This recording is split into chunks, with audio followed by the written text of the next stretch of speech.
So, good morning everybody, and a very warm welcome to this session where we will be talking about the EU support instruments for small and medium-sized enterprises. So I'm here with two colleagues of mine. My name is Marit Nyman, so I'm from DG Grow, the deputy head of the SME unit. Then we have Igor Kalinic from the executive agency and Salvatore Amico Roxas also from DG Grow on access to finance unit. And we will be doing this presentation jointly together. And of course, when we are at the end of the session, you have the possibility to ask questions. So I will start by giving you a kind of an overall picture or overview or setting the scene of what we are talking about when we are talking about the EU support and EU funding. So you probably know that the funding in the European Union works in a framework periods of 7 years. So the EU budget, and we have just started this framework period, which will run until 2027. So the current framework is from 2021, from 2027, and the total amount of money that is available to fund all the different policy priorities is something like 2 trillion euros. And this amount is divided into two parts. So we have the 7-year budget that you see on the screen, 1.2 trillion, and then it is topped up what we call the Next Generation EU, which is the COVID-19 recovery package. And all this money together is used to secure the political priorities, to implement the political priorities of the EU. And if you think about the 7-year budget is something that we have had since a number of years. But of course here the new element is this Next Generation EU, which comes to really help member states to recover, to also build up the resilience. And this part of the funding, it will be used to top up the EU programs. I mean, you have the EU programs like Horizon Europe, Just Transition Fund, and then an important part will be this, what you see, the Recovery and Resilience Facility, which is directly targeted to member states to help the recovery process in the member states.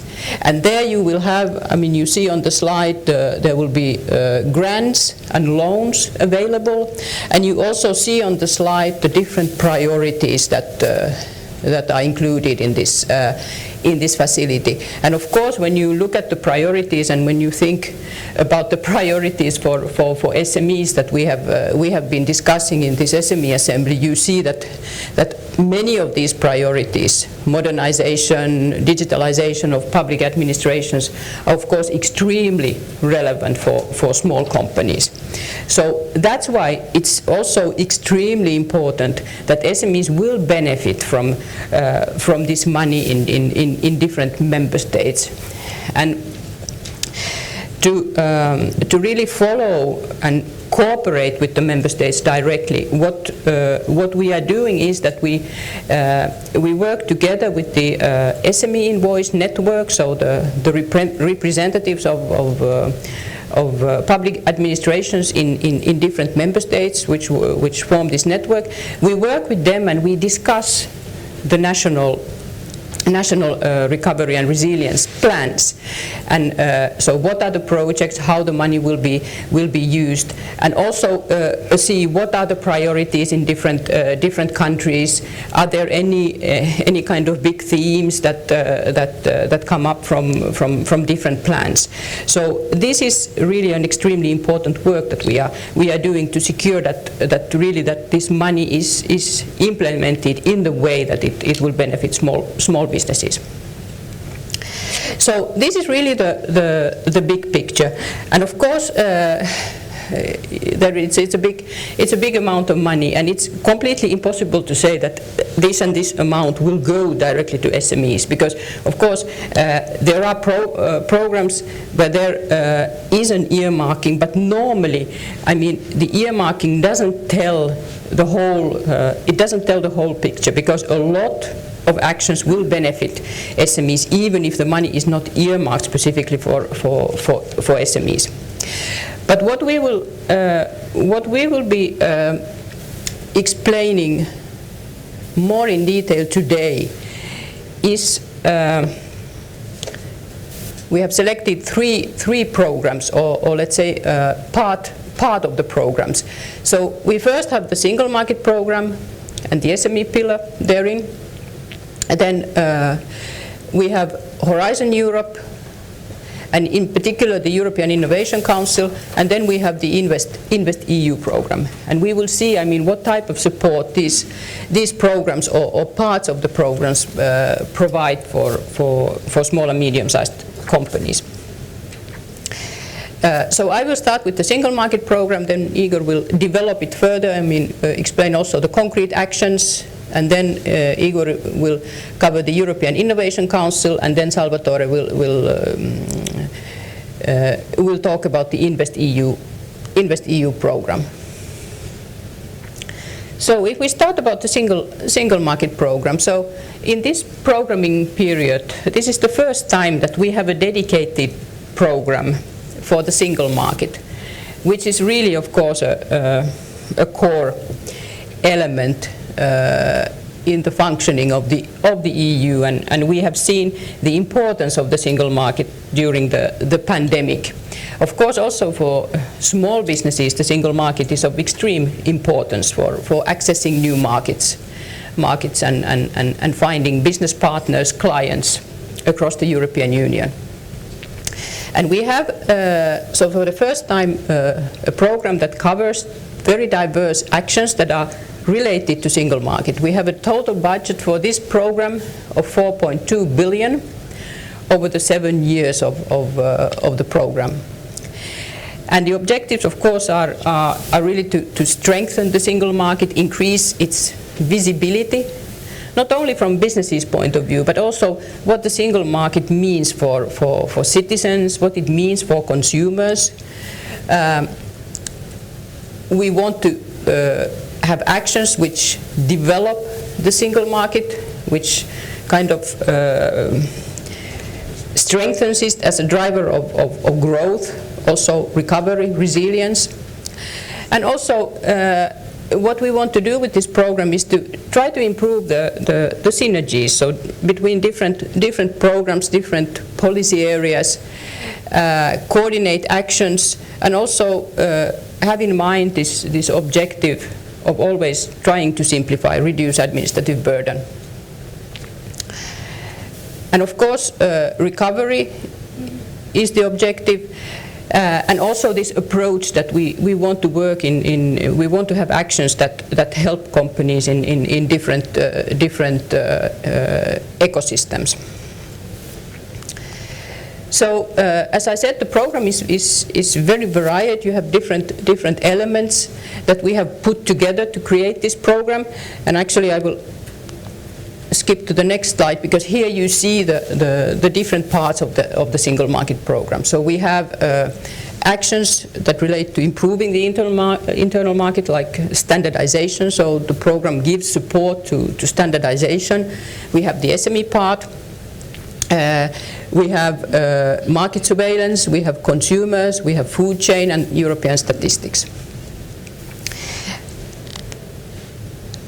And as I said, the overall budget for this program is about 4.2 billion euros for the 7-year period. And the part for the SMEs, so the SME COSME pillar of this program, is about 1 billion euros. And the difference between what we were doing in the past with our COSME competitiveness for SMEs program, which was a standalone program, in the previous programming period. The difference between what we are doing now in this pillar is that we don't have the financial instruments in this single market program. So the financial instruments that used to be part of the COSME program have been put into mainly to the Investio program that Salvatore is going to present. But this 1 billion will cover different types of support measures, non-financial support measures. So if we go a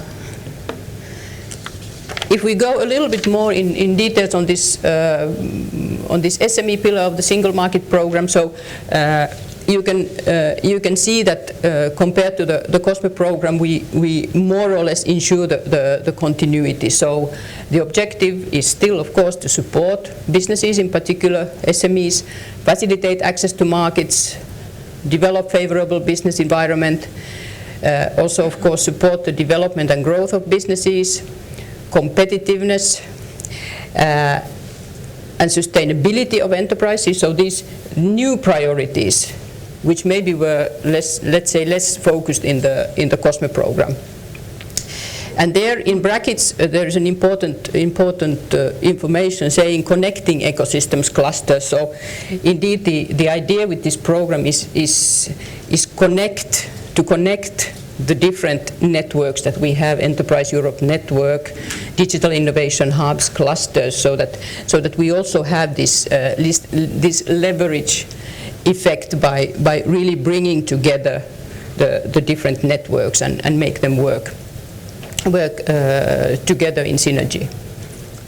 And of course, entrepreneurship and business environment, that's an important part of the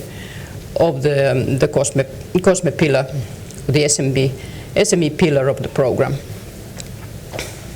The Enterprise Europe Network is one example of the actions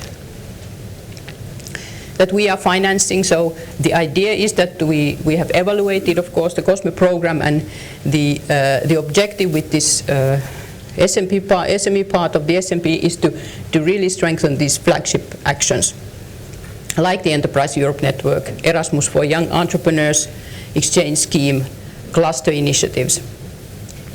And then also the program implements of course, the policy priorities, the SME strategy, industrial strategy, with very big focus on green and digital transition, resilience, and also administrative burden reduction is one of the objective areas. And I remember yesterday when we had the opening of this SME Assembly, there was Mr. Lytle from Eurochambers who had among one of his priorities that we should make it much easier for companies to participate in the European programs and to get funding from the European programs. And this is, of course, a permanent objective. And then we still need to and want to continue testing new ideas, pilot schemes, even if we have these bigger actions. And also constantly improve the availability of data. So to explain what we are doing, sharing the information, sharing the best practices, involving member states, and also thinking of how to reach enterprises, how to reach entrepreneurs better, and also kind of seeking how we could create synergies between other EU programs, but also with member states' actions. So I will leave it here and hand over to Igor. I have put some useful links on this last slide, but Igor, please. Thank you very much. Thanks.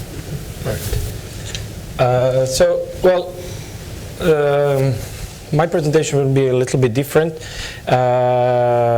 This was very let's say institutional presentation, and in providing the whole picture I will go more in the content, and I will be talking how actually these programs work, especially the SME pillar of the single market program and the European Innovation Council. Before starting, let me just, you might be, I mean, this is usual, people are a little bit confused, what is executive agency, what is DG, how it works. Well, basically DGs are the head, I like to say, and we are the hand. So they are the ones that think strategically basically for the future.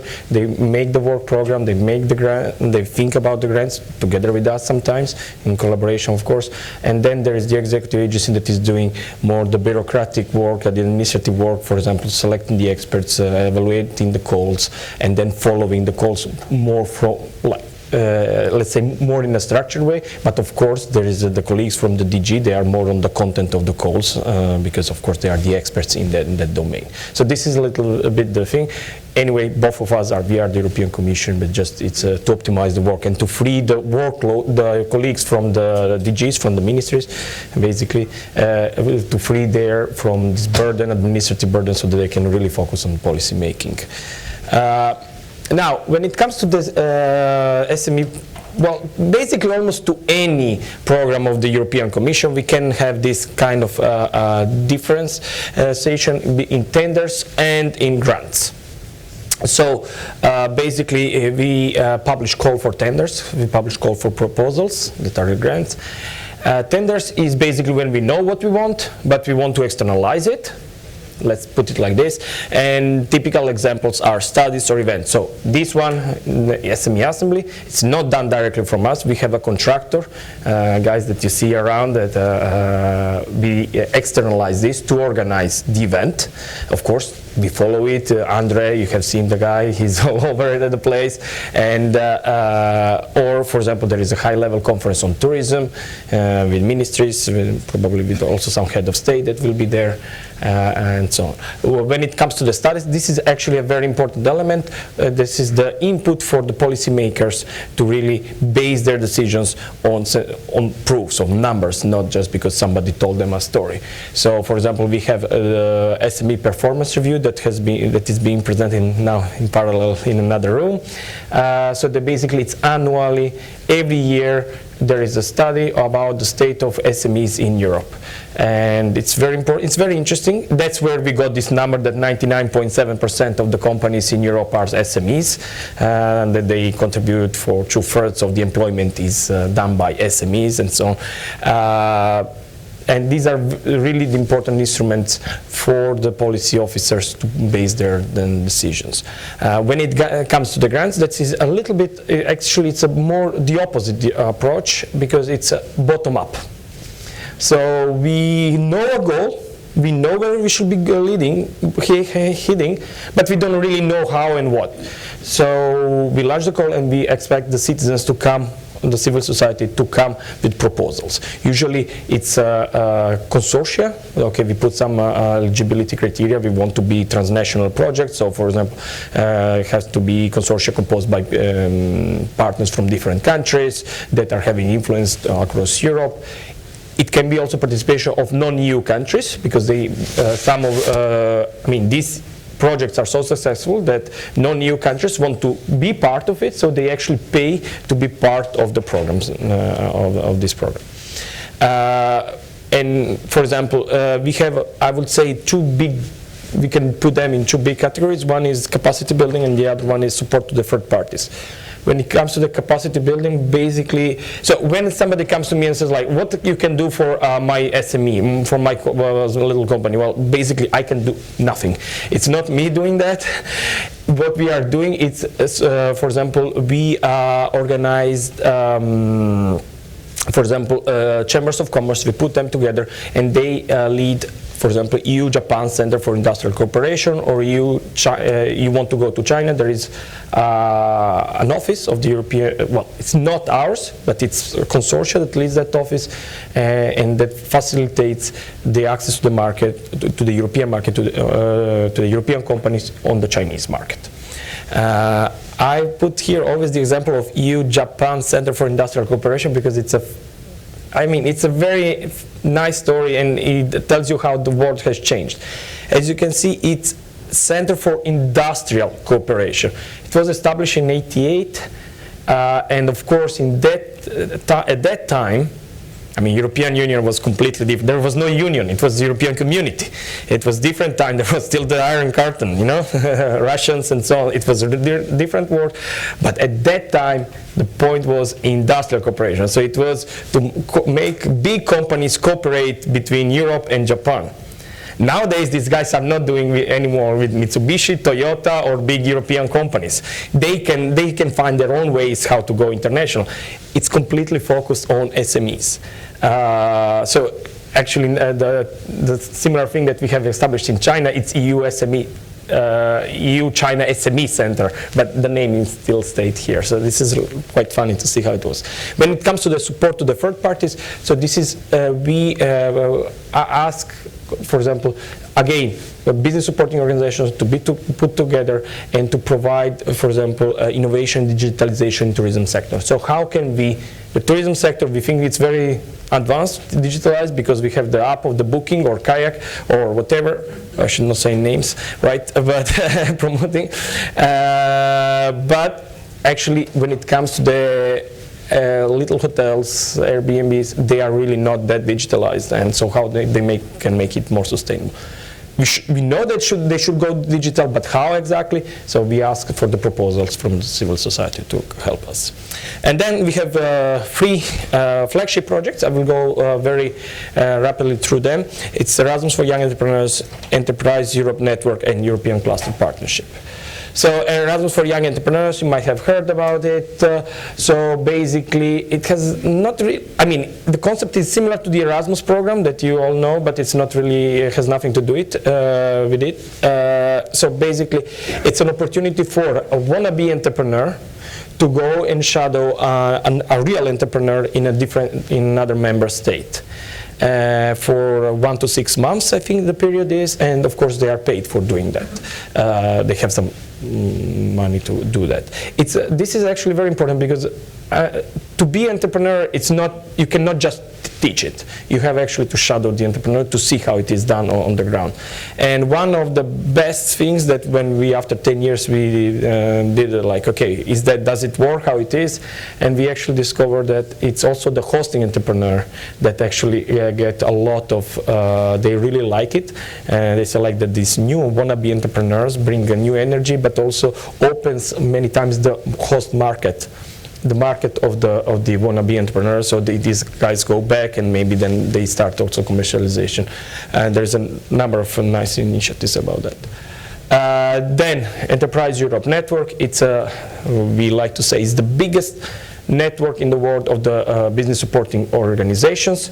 You have some numbers, there are more than 600 organizations.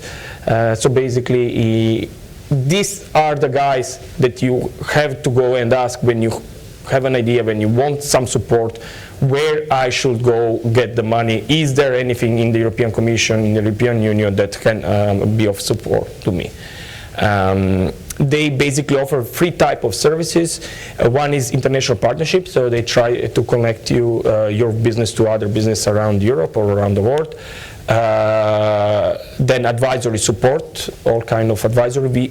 We have always to be very, very, pay a lot of attention that we don't go and overlap the services that are offered from the market, right? We don't want some lawyers or notaries to stay without the job, but it's a complementary support. And then, of course, we are very much focused also on the innovation. So whenever it's really particularly useful for innovative companies. We'll have an example later on and you will see how it works. It's present in, this is also one of the characteristics, it's more than 60 countries, so it's way beyond 27 EU countries. And one quite recent initiative is European Cluster Partnership. It's not, again, directly to the SMEs, but it's very important because basically we have seen that we are trying to connect clusters, economic clusters across Europe and to incentivize the exchange of information and collaboration and also internationalization.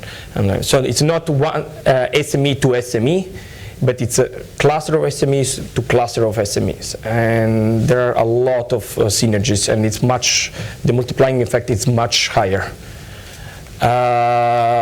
Now I will go to European Innovation Council, that is actually an action funded by Horizon, not by SME, Single Market Program. This is a very interesting initiative of the European Commission. And it's one quite innovative thing. we will see it had the previous financing period. It was a pilot program. Now it seemed it worked, so we are trying to put it forward. So basically, what is the point? The point is European Commission playing the role of the venture capital. You know, the venture capitalists in Europe, it's a little bit problematic to really support the SMEs, the really high-growing SMEs that innovative that want to go. So it's like European Commission wants to boost this market, to support the SMEs. Basically, there are 3 different initiatives. One is Pathfinder. This is the very beginning, initial stage of the innovation. Usually it's a consortia and it's maybe universities together that have an idea. So it's not really ready to the market product. Then there is the transition, which is basically the idea of when you get the product to bring it to the market, so to make it commercializable, marketable. And then actually the most interesting part is the accelerator. And that's where actually the SMEs, the innovative SMEs, high growing, that really want to be big one day, should look at. So if you pass, well, if you are selected, if a company is selected, you will get direct support from the Commission. And this support can be different. It can be only grant, but it can be also the investment, so equity, which means that we take shares and responsibility of the company that is being financed. It can be also blended. It's quite flexible. There are different ways. It can be only grant first, and then we will see how it goes. The point here is, what I want really to underline is that we are trying to be, not to give you just money. That's not the point. There are banks, there are institutions, but we also provide support, advices, and business acceleration instruments. So the point is to take the company and to bring it up. Of course, we are the policy makers, we are the people producing paper. And so we have experts that collaborate with us, people from the real world, from the business, that collaborates with us and basically give direct support to the companies. The idea is also to have it very, very flexible as an instrument, rapid, so it's not 9 months to the grant or something like that. It has to be in few weeks that you have an answer. So because you are a business, you're running quick, and that's you can't wait 9 months to have an answer. And by 9 months, you might have opened another company and 3 companies later. Well, I think that's it. Maybe so. I will, maybe just a second. I will play a video, and this video is actually quite nice. It's an example of a company that put a little bit all these things together. So this is the ecosystem that we are talking about. So they basically, through the local business supporting organization, found a partner from Scotland in Belgium. And that's because the business supporting organization was part of the EN network, so Enterprise Europe network. And then they applied for the SME instrument to get further funding.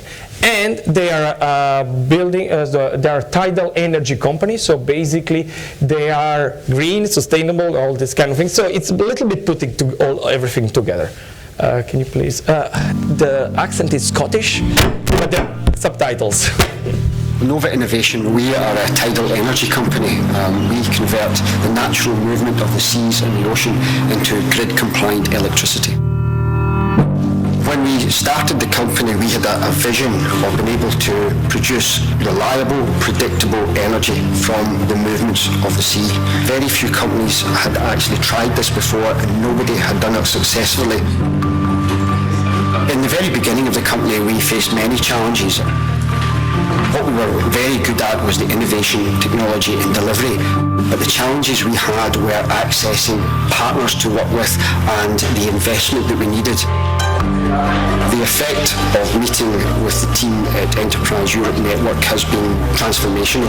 The Enterprise Europe Network is the largest business support network, which is primarily aimed at supporting SMEs with innovation potential. I work within Scottish Enterprise, which is the National Innovation Agency for Scotland. So my interaction with Nova Innovation started in 2012 when the company were looking for a variety of different types of partners. The network in Scotland was running a business partnering event which Elsa, a Belgian investor, had put a request into the catalogue, and we put them in touch with Nova as a result of this. The companies got into direct contact and realised quickly that they could work together, developed a joint venture company.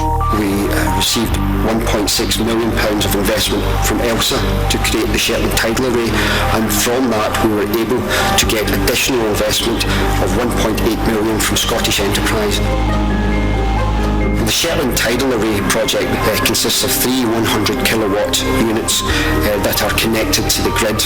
They were operational in 2016. What we have just delivered is the world's first tidal array, and this was a remarkable achievement for an SME, especially when you compare it that we were competing against some of the biggest companies in the world. On the back of the success of delivering the world's first tidal array, we were successful in gaining phase 2 support from the EU SME instrument, which has a €3.2 million project to build a direct drive turbine, take our technology to the next level that will reduce the cost of energy by 20%.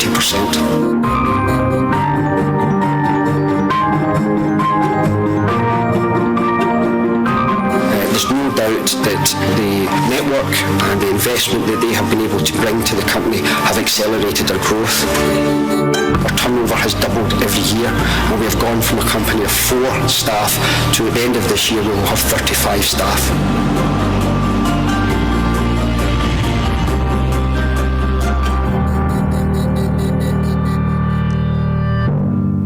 And just the last slide, some useful links.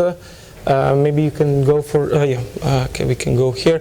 So basically this is the portal, funding and tender opportunities. So when you ask me if there is something for me, well, I will tell you go there, because there are so many initiatives that I don't know all of them.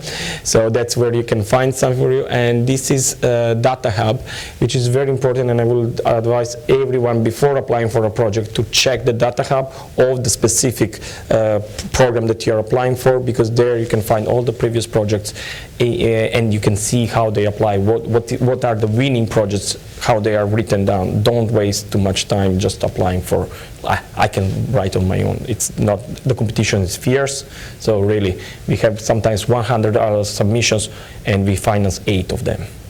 So yeah, it's not easy. Don't waste your time in just writing a proposal. Try to really be convinced when you're going for it. That's all from my side. Yeah. Yes. Good morning. So now we'll basically switch a bit to a slightly different type of instruments. So what Igor was speaking before was mostly focused on the part of grants, so basically non-repayable type of instruments, while here we follow under the realm of financial instruments, so anything that is basically must be repaid.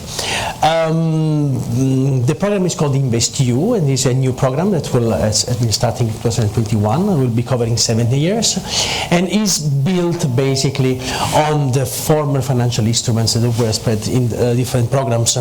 Some of you might be familiar with some of those names, like Innofin, the COSME Loan Guarantee Facility, or the COSME Equity for Growth.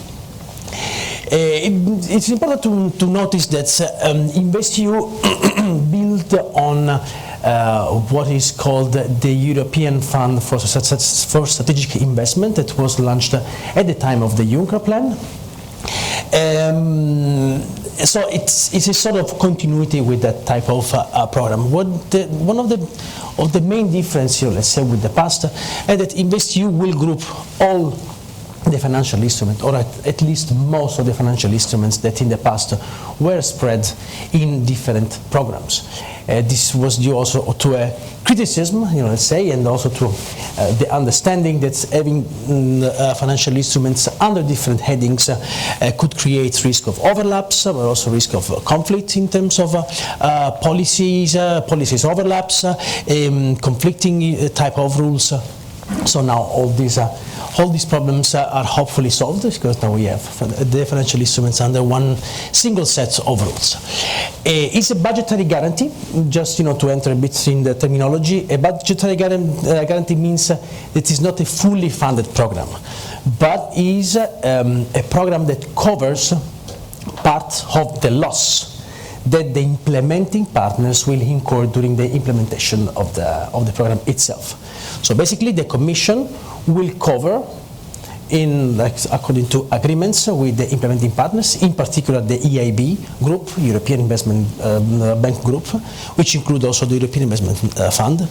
So I said the European Commission will sign a contract with these implementing partners and will agree that based on certain type of activities and products that the EIF and the EIB will put in place, the Commission will commit to cover parts of the loss. So it's sort of an insurance, basically, that is given to those organizations.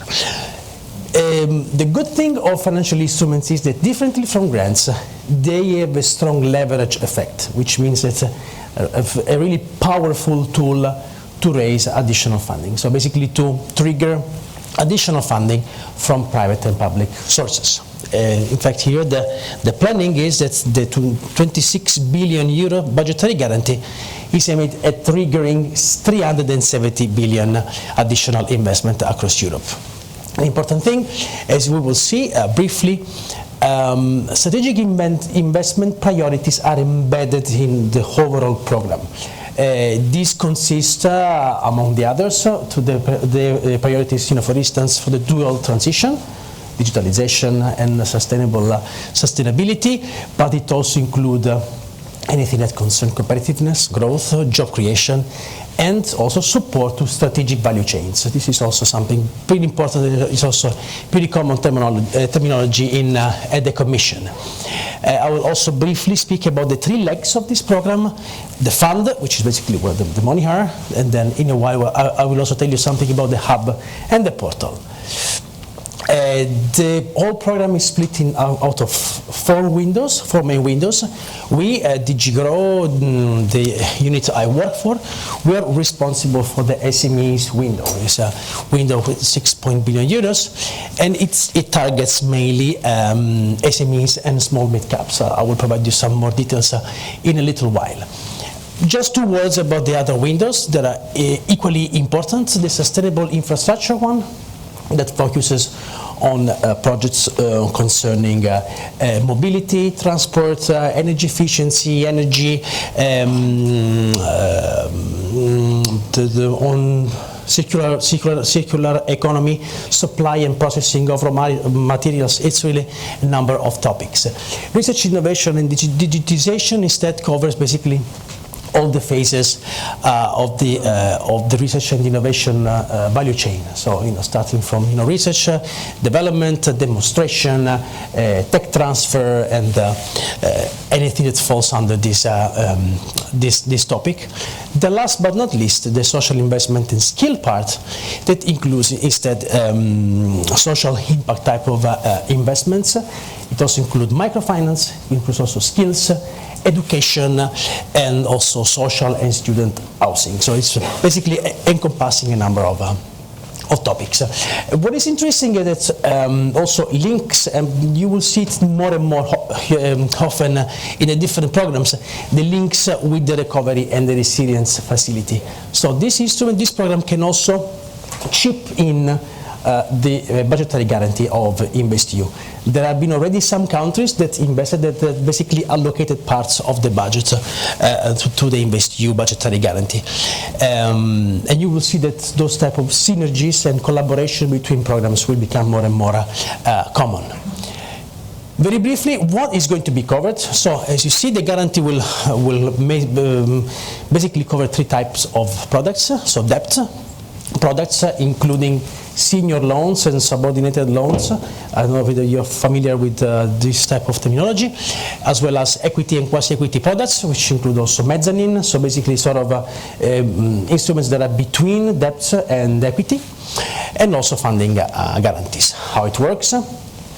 basically there's, as I said, a guarantee agreement between the Commission and the implementing partners. The main one is going to be the EIB and the EIF. So whenever there's a loss in the in implementing their own activities, they will basically call the Commission to chip in and to cover that loss. This is basically in a nutshell. Of course, it's a bit more complicated in terms of agreement and clauses that manages this type of contract, but in a nutshell is like this.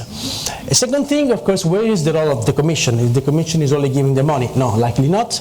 The Commission is also entitled basically to make a preliminary analysis of the projects that are submitted for funding, so basically that can enjoy the budgetary guarantee, and will make the so-called policy check. So basically will control, will check that the project is compliant with the policy priorities and is consistent also with the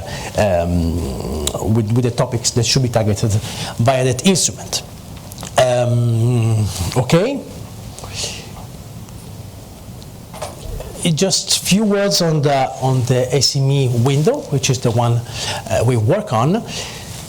Let's say that our focus is in particular on SMEs as well as on small mid-cap, which basically are a bit more grown-up SMEs with a number of employees. I think it's up to 3,000 if I remember well, and with a turnover up to 100 million.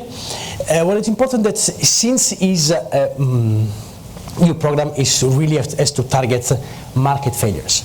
So our goal is not to tackle and to support any type of SMEs, but we want really to support the SMEs that might find more difficult to access to the banking funding, both because they find it hard, to have collaterals, so to bring guarantees, to get a loan, or in case they can access the banking funding but not very favorable conditions due to their inherent risk of the business model.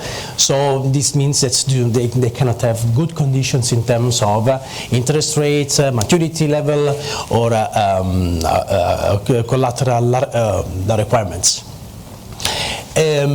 Last thing that I wanted to mention is SAs. Policy priorities are really embedded in all the windows and in each product.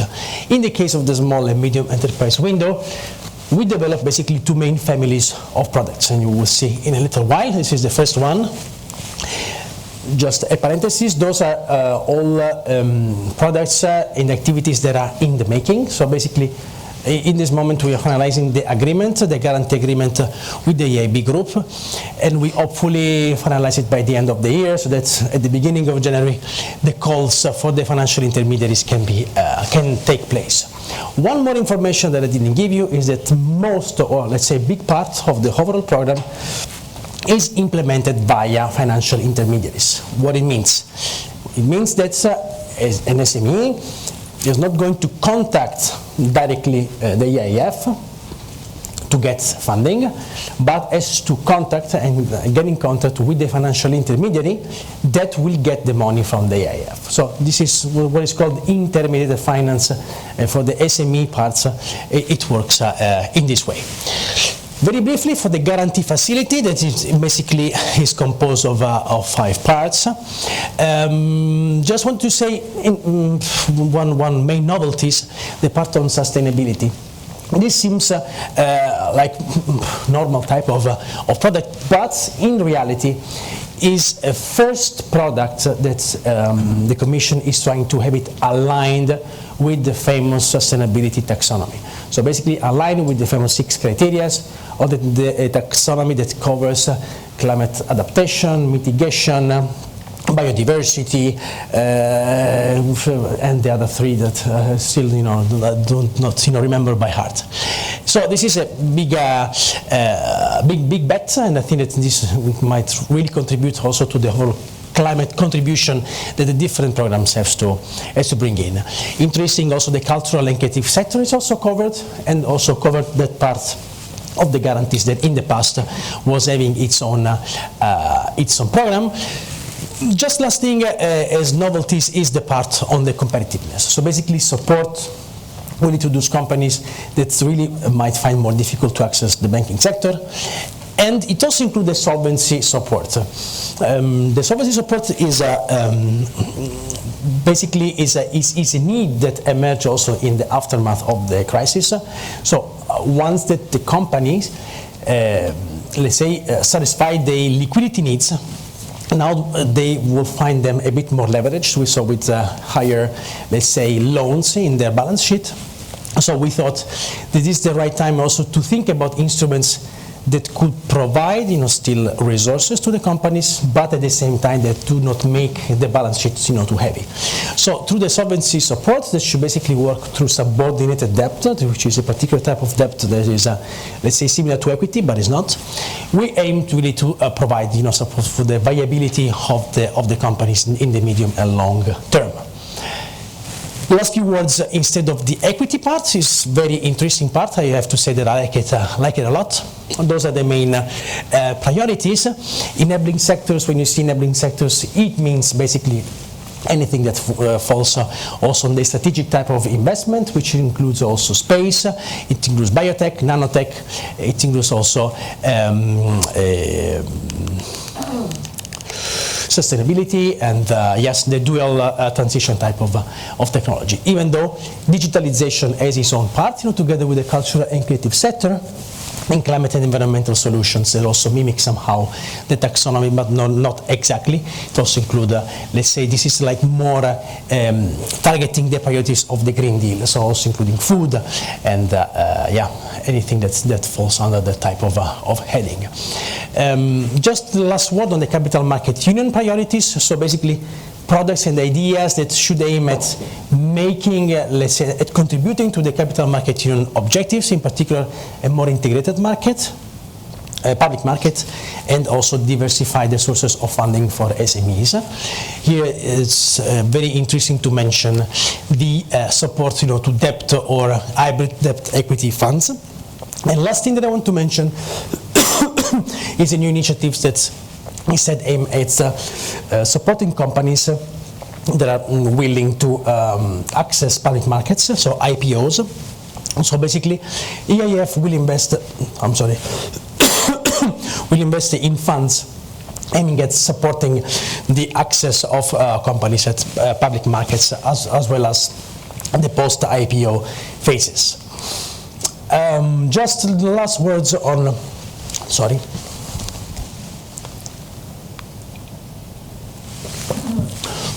last words on the advisory hub and on the portal. As regards the hub, this is basically the tool that can provide technical advice and advisory support to project promoters. So those that want to present a project can get advice from the advisory hub that basically is the continuation of what has been done also under FC. This is still not in place. It will be once the guarantee agreement with the EIB is concluded. It is interesting to mention here that the support can be in project structuring, implementation, and also in the creation of platforms, of investment platforms. Last thing is the Investio Portal, and this is basically the tool that is meant to get the project promoters closer to investors. So to this, basically, a project promoter can access with his login and password, submit his idea of projects, and to the portal, which is managed by the Commission, those projects will be sent to the implementing partners and also to the advisory hub, just for checking and try to match it also with investors. Last thing before I die is the access to finance portal. This is because it was a hard night yesterday. The very last thing, as I told you, since the program will be partly implemented via financial intermediaries, the only way to find the information is really to get this information from the financial intermediaries. The Commission maintain this portal, which is called Access to Finance, where you can get information according to member states on the different financial intermediaries that provide the products supported by the EU. is updated regularly, so once the guarantee agreement, again, with implementing partners and Investio will be in place, also this portal will be updated. And that's it. Thanks a lot.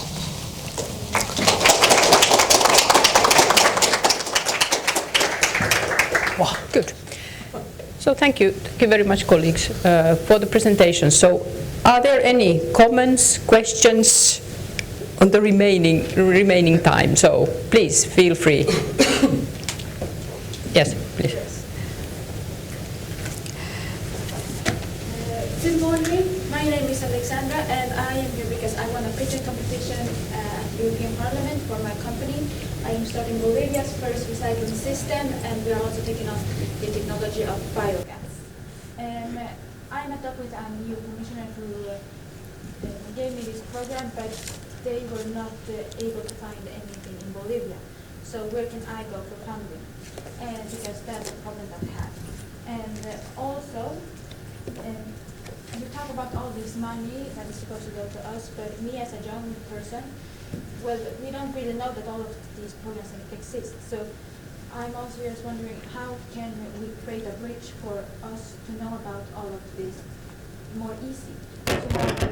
Erasmus for young entrepreneurs, but still everyone does not know about that, and we need to build a bridge to really reach out to all the communities, because that is so important. Entrepreneurs are the people that solve problems, and the kids that know about this is the kids of the parents. So I do have some ideas on that also, which I am so happy to share with you after, but where can I go for funding? Yes, thank you. That was a very good question, and obviously when you see all the big figures and amounts, the question, of course, raises that where can I get access, and how do I know what is available? I mean, colleagues can of course complement, but I would say that the focal point for all entrepreneurs to know about the EU support, the support programs, is the Enterprise Europe network that Igor mentioned in his presentation. And there is a very good website. I don't know whether we had the link to the EEN, as we call it, website, but they have a map. They have a map of Europe, and also, I mean, the third countries that are part of the network. And in each EU member state, you have different offices, I mean, across the regions in the member states, which provide information on what is the available support from EU. How can you access the EU support programs? What do you need to know? So that is really the first address that you should go to. And then, of course, the links that we provide, I mean, that also they provide useful information. But I think that the easiest way to start is to go to an EEN office and ask for advice. And also, I would say, I mean, you put, Salvatore, the link to Access to Finance website, which is also a very good portal that really brings together not only the programs that we were talking about today, but really a number of other programs, and there also, I mean, it's per member state. So you click the map, and then you see also the banks or intermediary organizations that provide that funding that the entrepreneur should then approach to get access to this funding. Yeah, but if I may compliment on this point, really for the Enterprise Europe network would also, because this is also what they have in their expertise, they could also address and provide support not only on the EU funding but also on local funding that are also available in different regions. So it's really a very good channel, to get information. I would really recommend to contact them, just to have an overview on the overall landscape of opportunities. Yes. Yeah. Please.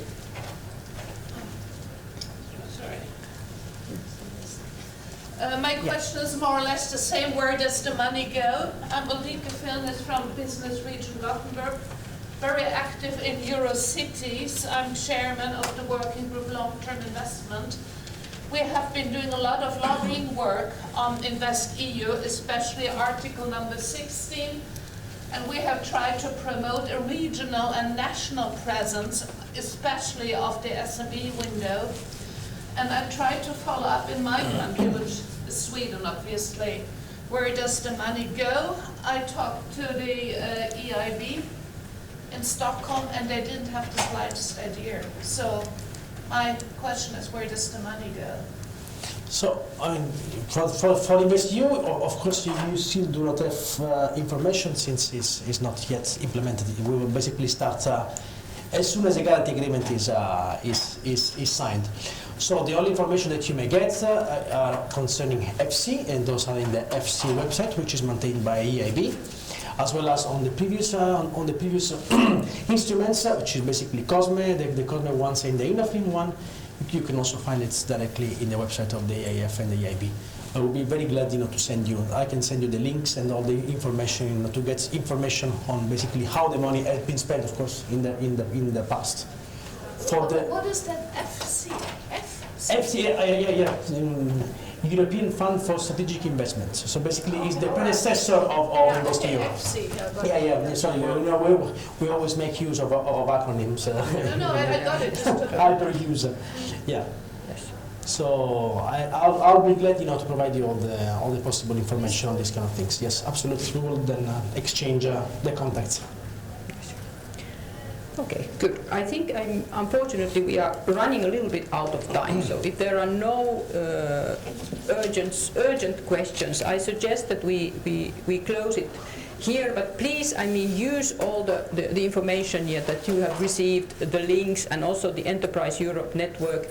And also don't hesitate to give feedback to us, how things work, because this is, of course, the basis of continuous developing the different tools and instruments that we have, and the feedback is essential for this. So we got already a lot of feedback during this SME Assembly, so that has been a really great support to our work, so that we can do our work always better. But thank you very much for your participation, and I hope you have enjoyed the SME Assembly, and also many thanks to the support that we have received. So thank you very much.